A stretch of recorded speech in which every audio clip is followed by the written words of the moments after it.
We had a bunch of stuff right now from Danny going ahead and probably just filling your head with a bunch of knowledge. This stuff is going to be a review of the fundamentals because I know there's a lot of different people on this call. Some of you guys I know just finished your first mall season. I know like Jonathan, he went ahead and crushed it, did over 6K. Diego, I see you too. You also did a little over a K. And for all of us who are on this call, going into this first message of the new year 2025, one of the biggest things that Denise told me to work on is when it comes to this message, what's going to be the most important thing for newer reps or people who are really trying to up level their skill set. Maybe they're really good at home, like what Danny's been talking about, but how can you go ahead and elevate to the point where you get really consistent at your event game and you're able to actually see growth throughout the spring campaign versus the summer. So you're ready to go, and it's basically your platinum season, and then you crush it to wrap up the end of the year in the fall. And one of the biggest things I think is going to be huge is how you both are able to attract people to the booth and how you're able to keep them actually sitting there with you, being productive, making the most out of your time. Because if you're someone who went ahead and did your first mall season, you might have noticed sometimes it's really slow, but when things hit, it's amazing. The Christmas magic is a real thing. People are more engaged with you right off the bat. And plus, it's just a buying season and atmosphere. You have the music going and stuff like that. But once we hit into this regular season, it is very different, a whole nother type of animal, and it's really much more of a marathon versus the sprint that we had from Black Friday to Christmas Eve. So I'm going to be preparing you guys for that title of my talk. I need to make sure that I'm able to share, Denise. If you could give me that, I'll send the request. Perfect. Thank you so much. So my talking point today is going to be pretty simple. I obviously, the official standardized title will be how to engage and close customers if you want to put that on the top of your notes. But I call it keep them and reap them because just like any good person who's from Fresno, California, we're big into farming. And so it's about not just keeping your harvest, but also reaping it too. So first things first, I know Ray's gonna love this. This is what he's gonna look like in a couple of years, maybe. We'll see what happens. But what's really cool about CHP is I have a bunch of respect for law officers. And more importantly, I used to, back in the day, remember all of my uncles talking about this show called Chips. It's a really cool series. If you have time, you should definitely check it out. It's super funny.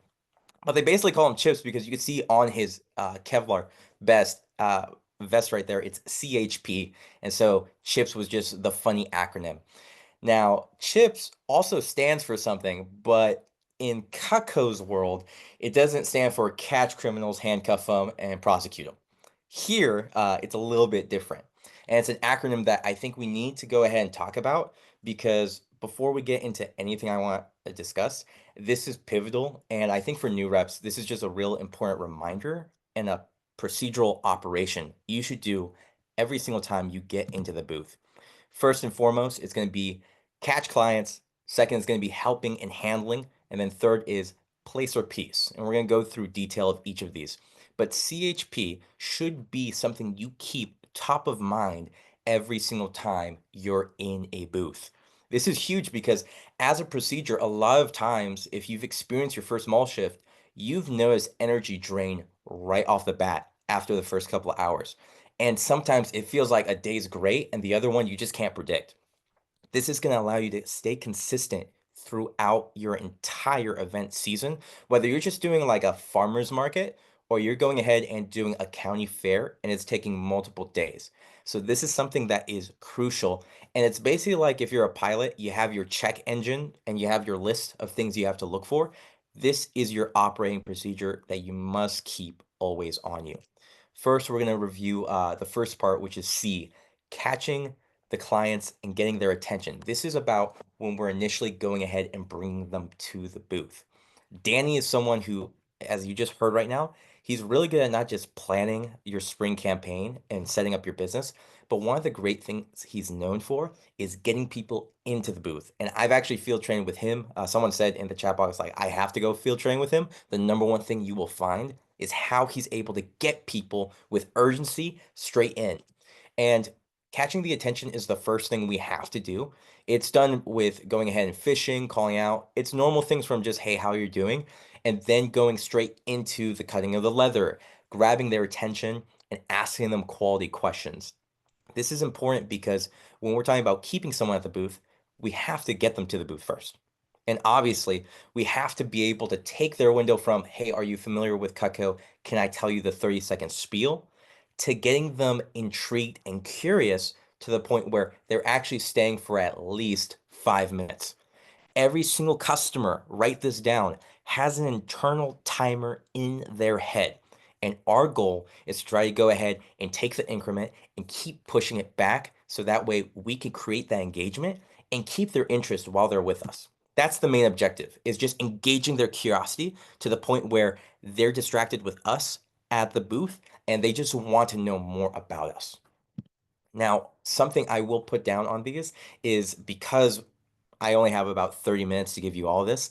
I'm going to cross-reference some specific videos that you could find just simply by going on YouTube and looking up net Brandon Brown transitioning through QQs. That's going to be quality questions, by the way. I just shortened it for you. But all of these videos are things that are on the net website. And I've personally done the research, looked through all these videos. This is the best video for helping you figure out how to actually get customers to the booth and how to engage them in the very beginning. If you're someone who's not used to how you normally transition in a booth because you're used to doing normal presentations. Second part is going to be the H, helping them figure out their wants and their needs. This is something that's really huge because once you get their initial interest, now it's about actually figuring out what do they actually have themselves looking up for. Luke Mills, another really good CSP, is famous for saying that when people come up to the booth, sometimes they're just husbands who were let off the leash in the morning. They like the shiny stuff, and they're just there to go ahead and check things out because it's the first time they're able to think without their wives on them. So you have to go ahead and lead with curiosity and quality questions. Things like, how can I help you today? Simple things like that allow you to focus in and narrow your sights on what you can actually do for them and get them into the conversation, get them talking, get them actually telling you where you can navigate them. The main objective is just navigating the conversation, serving the client to the highest capability, and using certain power phrases. Now, there are a couple different power phrases. What I really love is Curtis JQ's. He has a video talking about how, based off of are you looking for something in particular, a customer will give you three different types of phrases. It's usually in the form of, oh, there's something I want, need, or I'm looking for. And based off of that deep dive in the video, it's actually going to show you instantly where do you go in your script to go ahead and actually handle that. Because a want versus a need person, two different, completely separate types of clients. A need person, you're probably going to have to go ahead and work with for a while. Just know that. Right off the bat, you could put that in your notes. But if someone's a want, they're more likely to make a quicker decision. And so you could get them sometimes in real quick and out because it's simple. Hey, I'm looking for a set. I've wanted one for years. Cool, let me show you. Versus a need person, they need to be most of the time convinced. And so you're going to be spending a good portion of time, anywhere from 5 to 7 minutes, going into a little bit more detail about what specifically this is, Cutco the brand, and how this option we're showing is going to fit your needs. And then we just sometimes usually have to give them a deal. But check out that video. It's going to go into more detail and depth for you. The third thing being the P, this is a double-sided P. And this is why I call it place or piece in the acronym. Because typically at this point, if you're the sales representative, you have a customer who's really actually engaged and looking at the set with actual purpose. They're not just a tire kicker. They're really actually looking at the set. They're just on the fence or they're saying they have to think about it. At this point, this is where you choose the fork in the road where you progress to a close intentionally and handle the concerns confidently and you close on that option with them. Or if there's someone who's blowing dust in your face and is actually not worth your time because maybe it's a busy day and there's plenty of people walking by coming up to the booth and you know this person is just a time waster, you have to be able to identify where you could just grab their info real quick, offer them a quick getaway exit or the opportunity to leave, and always use a positive send off. This allows for the opportunity for them to come back, even though we know most likely they're not going to be coming back whatsoever, but that's okay. Now, let's start off with the red first before we go to the blue. The red's really important, and Curtis JQs talks about this. We've been able to speak a little bit with him before we went into some of our bigger events last year for key events. And the number one mistake he finds new reps taking is when they're going into the booth day. Usually energy is really high, but then as you go through your mall shift, you've probably noticed it tapers down drastically. Maybe you get hungry, maybe you're not maintaining yourself or drinking enough water. So then you start noticing your emotions change. You'll get snappy sometimes with certain customers. And being able to control our thoughts, our mentality, and our actions during our shift, keeping an even keel system will allow us to be ready for when he calls the whales come up to breach and they're ready to buy. A lot of times, if you guys have gone to casinos, some of you are really young, so you don't know this, but the whales are the people who casinos look for because they're the ones who are going to spend the big money at the machines or at the tables. And every single event I'm confident in, you can find a whale. The problem is making sure that you're ready because most of the time they usually come at the very end. I know Ray is like the king of whale hunting. He's literally the Moby Dick finder because when it comes to our events that we've worked together, I'm dying. And he's just positive, cool, collected. And at the very end, there's a walk-up person who says, you know what?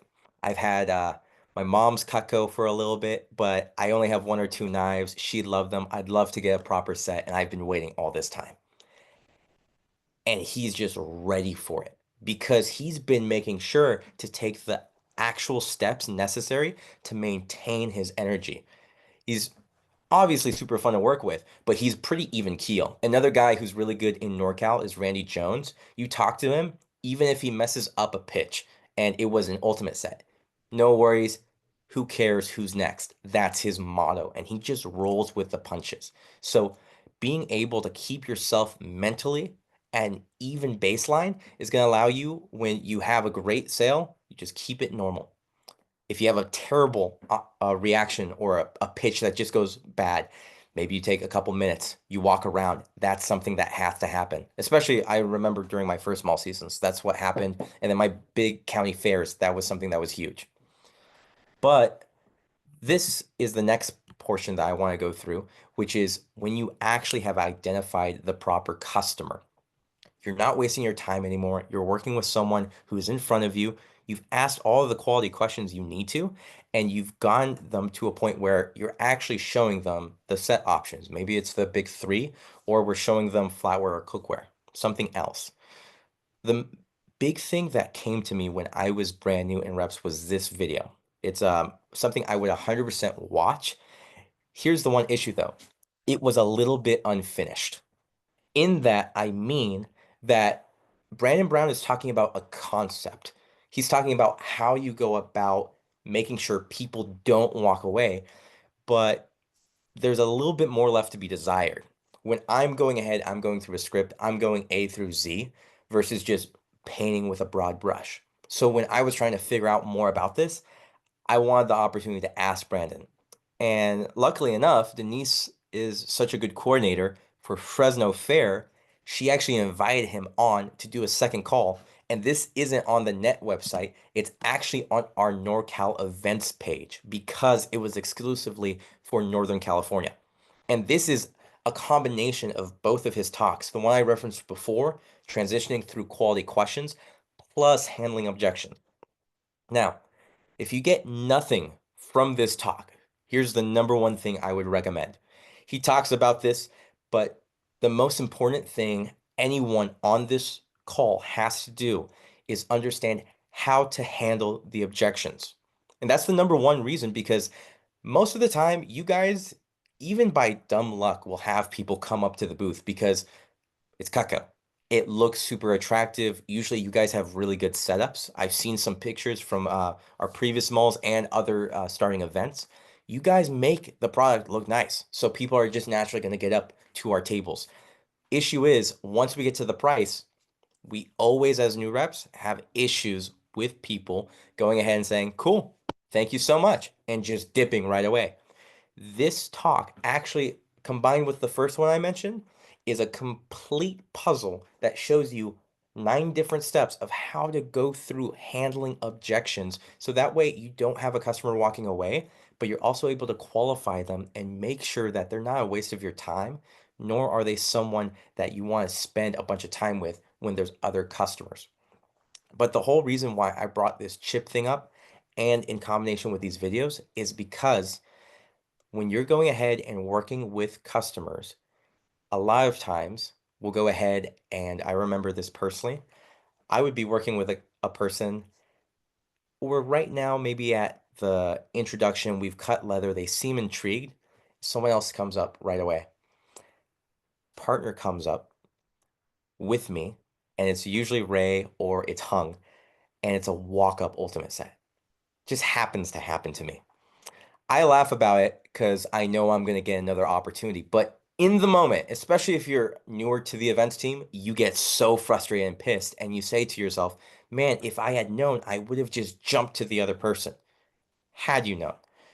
Issue is, just like CHP, you can only pull over people one at a time. So using that methodology will allow you to not only deal with a customer more efficiently so you're ready for the actual person, but using these videos will allow you to efficiently go about the process. So that way, instead of taking 10 to 20 minutes, you're going ahead and spending 5 to 10 minutes if they're not really a good customer whatsoever. And then when you actually have someone who's really there, actually interested, and there's true potential of buying and real curiosity, you can actually dig in with them. Take the extra 2 or 3 minutes and get them to where they're saying yes, giving you a card, and now you're upserving and going into packages and other bundles. That's going to be the most important thing, is figuring out how to navigate. And by using these videos, they're all going to be able to basically do that for you. Now, that's basically what I had, Denise, for overall the talk and the presentation. But I'm also open to more questions because the videos go into much more depth. But if you have anything specific off the top of the head and you're in this call, I'd love to help you guys out. Yeah, let's open it up for some Q&A.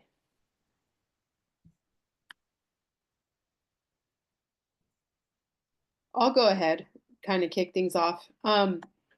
So do you have any specific phrases you like to use to reel people in or fish, so to speak? Mm. Yeah, one of the things that I've noticed most people do, especially new reps, because when you're field training, you'll see people just say, "Hey, how's it going?" That's a normal way to go ahead and create some interaction. But most of the time, you're just kind of doing a heat check. When someone's coming around the corner and you're just like, "Hey, how's it going?" Most of the time, they'll just blow you off. It's rare that it actually even creates engagement. But if someone was actually ready to go, then cool. You just shorten the conversation a little bit.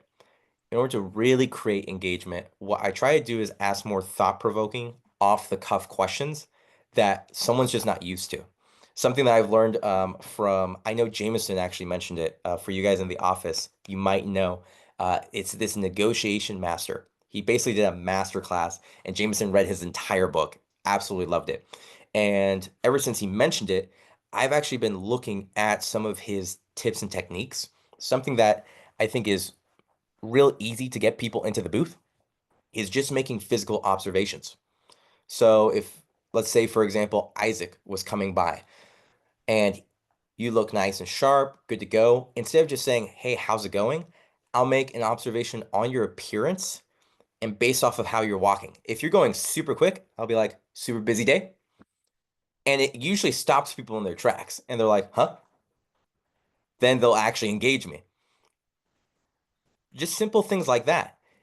It doesn't have to be a compliment directly either, but I just notice people's faces. And believe it or not, this works great. I'll go ahead and if someone looks tired, I'll be like, "Hey, are you a little tired? Did you not get enough sleep last night?" Simple things like that. And it actually makes someone engage with me right away. And if they're like, "No, I got plenty of sleep," you just go back and say, "Oh, so you had a good night's rest. I'm glad to hear it." And then you just talk to them. Are you familiar with Cutco? And I've sold a homemaker set just like that. Literally by asking the weirdest off the wall questions, but making simple observations and not going super duper deep. Those are things that I use typically. Um, if you're looking for power phrases during the actual presentation, as far as like getting them to packages, one of the biggest things I've learned from Ben Cooper is the magic wand phrase. If you guys haven't heard this, this is definitely something to write down. But when someone's coming through and we've cut the leather, usually at this point, we're about to transition. So I'll ask them, hey, real quick, you know, we've talked a little bit about Cutco and the Forever Guarantee. What would be the number one thing if I could wave a magic wand right now, you would change in your kitchen? Would it be the knives? Would it be the cookware? This is also great because you're basically talking about the Cutco kitchen concept. And when they hone in on, let's say, most people say the knives, I'll be like, cool, what's the number one thing right now with your knives that you wish you could change? That makes you say that. And then from there, they'll tell you usually it's either sharpness, it's usually the fact that they're not good quality, very cheap. And then you automatically have a card in your deck of information, and you're going to sell them on how specifically Cutco is going to solve that problem and more. So that would be like a power phrase I would use because I'm trying to get as much information from the customer willingly through curiosity. I'm getting them to talk. And that way I can go ahead and have enough information on my end to use my script to answer their problems and basically solve it for them.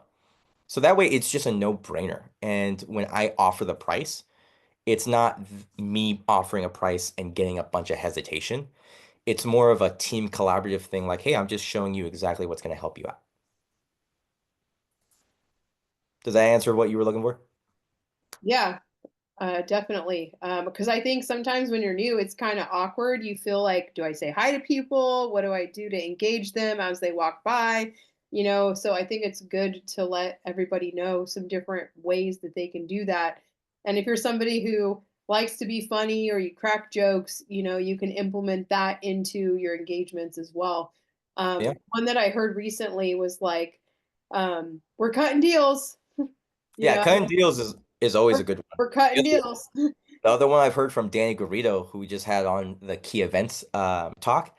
If there's someone who you're working a booth and they come by and they're kind of surveying the Cutco, Curtis doesn't like people going ahead and just talking to them right away. So that would be my number one thing. Don't, if someone's looking, allow them to look.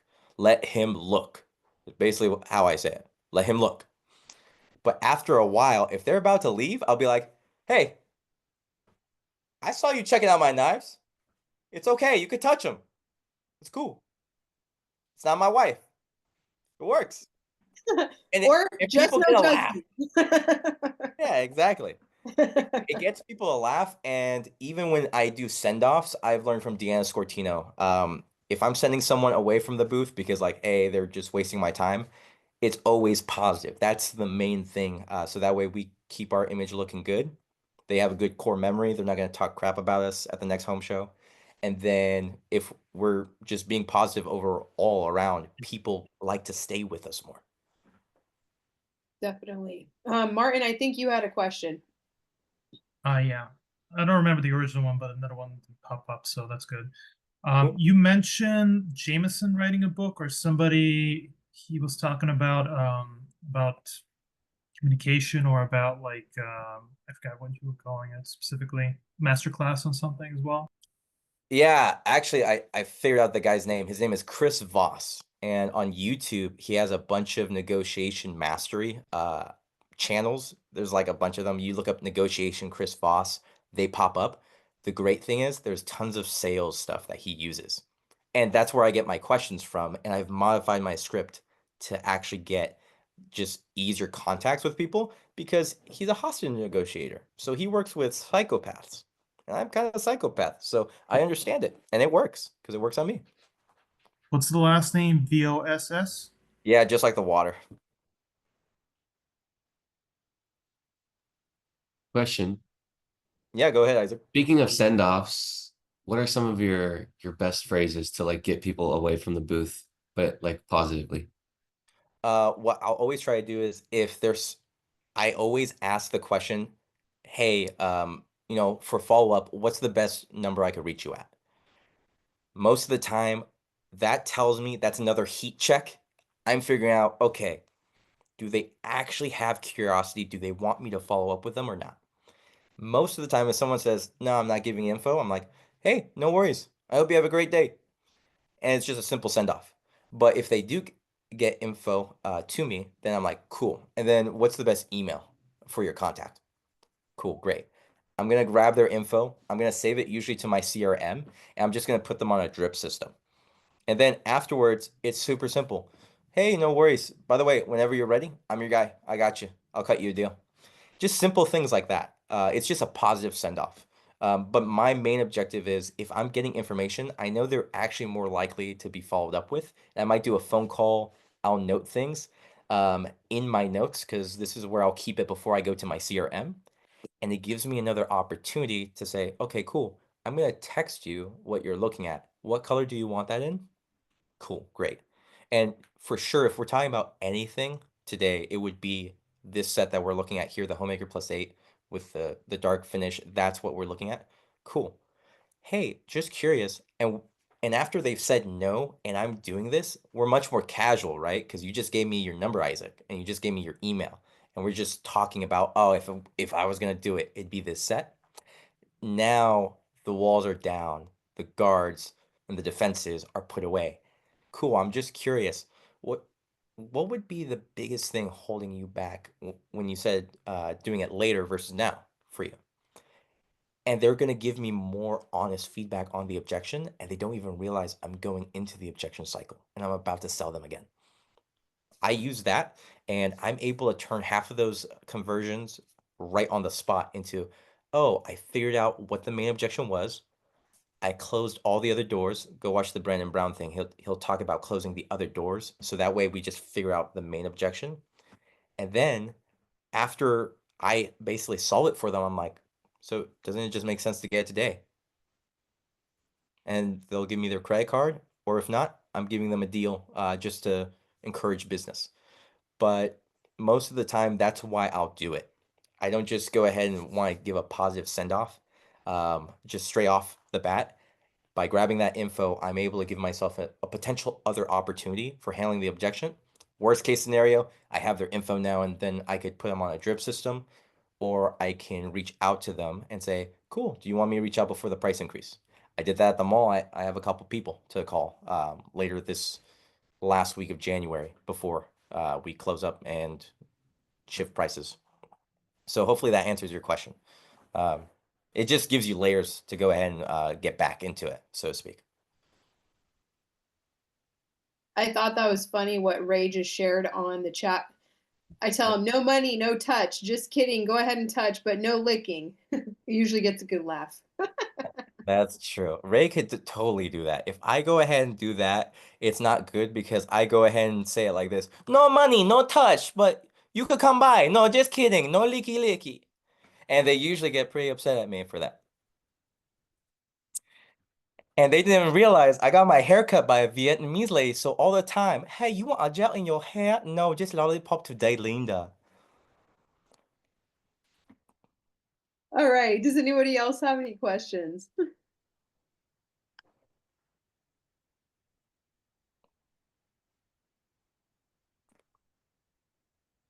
I love how half the people, it's just hands now, just like this, because I can see you cheesing.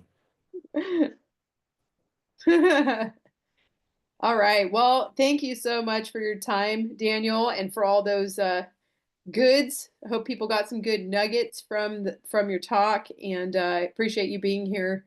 I'm sure everybody will see you at one of the future meetings, or maybe even come field training with you in the booth. Yeah, you guys will probably see me at KOC for sure if you're going there. And then if you're ever in the Central Valley, just reach out to me. Phone number's 559-515-1405. I mean, it's a simple number. It's like four numbers total. Usually. I just Awesome. got lucky. Yeah, that's an easy number. Cool. Cool. Well, thank you so much. No worries. Take care, guys. All right. Bye.